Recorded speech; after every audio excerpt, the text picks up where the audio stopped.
What's up, guys? Welcome back to our channel. And Happy New Year to everybody. I hope you had a great holiday. Yes, yes. Welcome to 2020.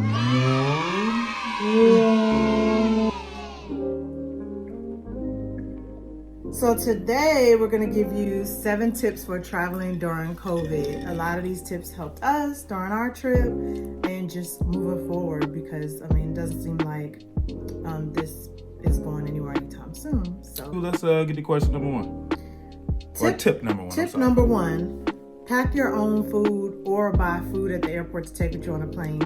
A lot of the airlines, they're only giving you like a little teeny snack pack with a very small bottle of water. So once you get through security, if you can grab food or water or whatever your drink preference is, it will help you so much because you won't have to only have that little bit of food or, be thirsty.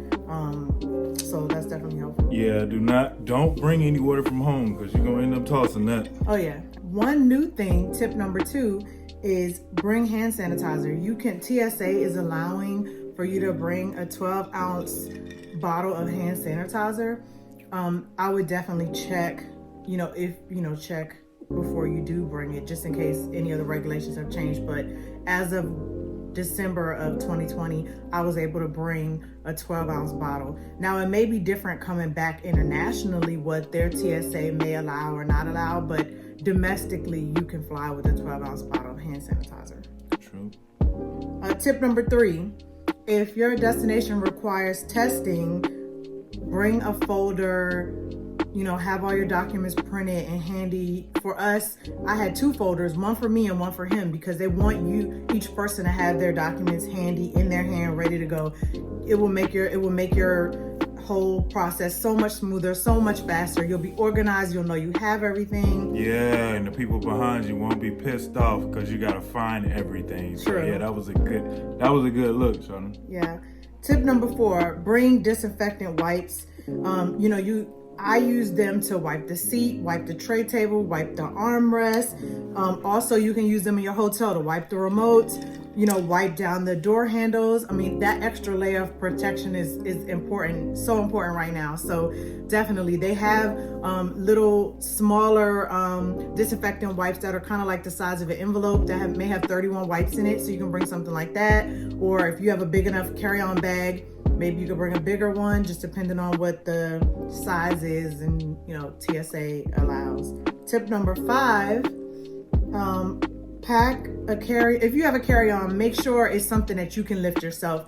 Because of the pandemic, the flight attendants aren't able to help you with your bag. Just for safety reasons, they don't want to touch, put their germs on your bag or get your germs off. Get your germs onto them from your bag. So you have to be able to lift it into the overhead yourself. Yeah, didn't I have to help a couple people? Yeah, he had to help a few ladies. Old ladies. Yeah, so if you're traveling by yourself, you may not come across someone as nice as him that will help you with your bag. Yeah, because I ain't that nice all the time. Tip number 6, wear a comfortable mask. You will have to wear your mask. You'll have to wear your mask even in the Uber on the way to the airport. So there in the airport, on the plane, in your Uber or your cab to your hotel, you're gonna have to wear it. So make sure you have one that's not itchy, that's not too hot, that's just perfectly comfortable for you to travel in the whole time. Yeah, because if you take it off, you got 3 times to take it off. If the stewardess have to come over and tell you more than 3 times to put your mask back on, they'll put you on that airline's no-fly list. You're gonna be banned. If you love to travel, you don't want that. And they're also being very strict even with kids with their masks. So make sure your child has a comfortable mask as well. So make sure you got a mask that you can deal with the whole flight. Another thing, their same point is, I don't think they're really allowing the masks with the vents on them. So you may want to check that. That's a good one right there. If you got a mask with a little vent on the side, don't bring that. I think it's always best to, here's a bonus tip that I just thought of. It's always good to bring multiple masks. Yeah. Just in case yours breaks, you lose yours gets soiled, or they say something is wrong with your mask, you have a backup mask. Don't rely on just that one mask. What if you lose it at the resort? So definitely it's good to pack multiple masks. We packed multiple masks and we packed face shields. Yeah, don't just think that the face shield is gonna do as a mask, because you're gonna be turned around. Yeah, you have to wear a mask under your face shield. That's only good for extra protection for you, but they don't honor that at the airport. So just make sure you got like a mask, like a medical mask or anything without a bend on it, like a regular mask. Yeah.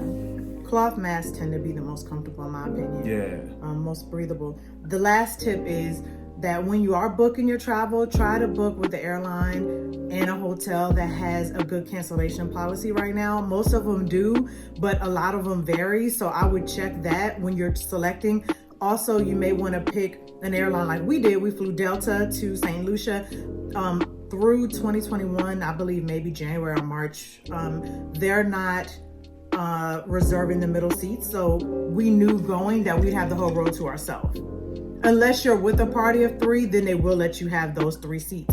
But if you're just a party of 2, or if you're flying by yourself, you can feel comfort in knowing there won't be anyone in the middle seat. So you'll have a little bit extra space, just to feel a little bit more comfortable.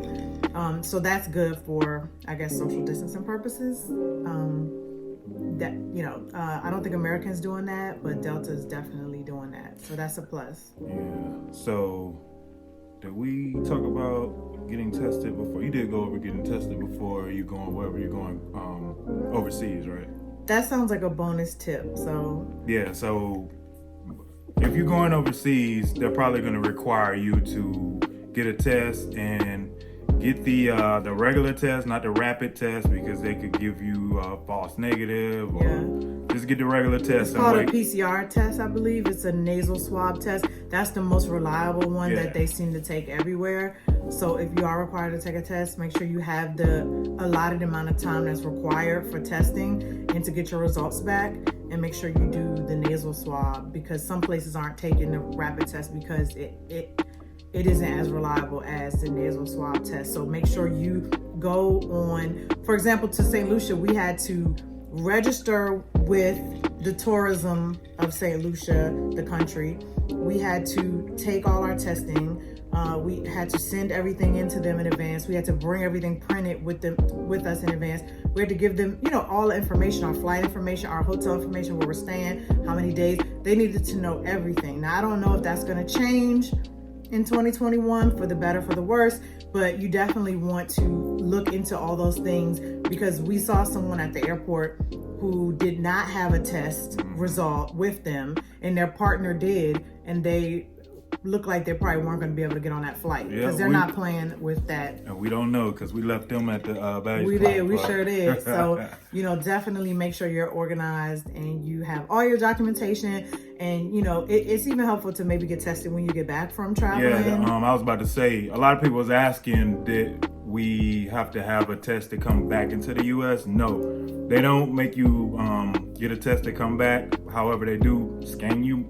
They scan your temperature multiple times and make you do the hand sanitizer stations and all that. But an actual test is not required to come back in the States. As crazy as that sounds, but no.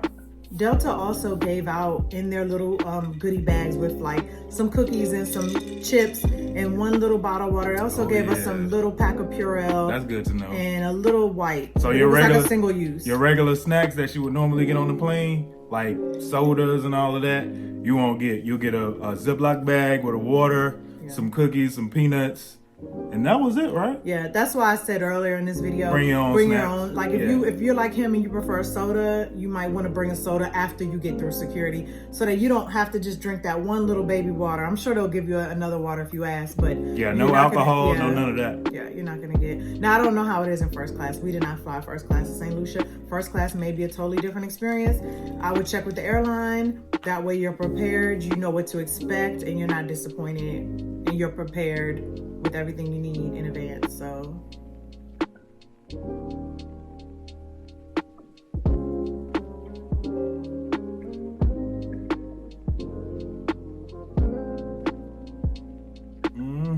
I think that does it. Can you think of anything else? I can't.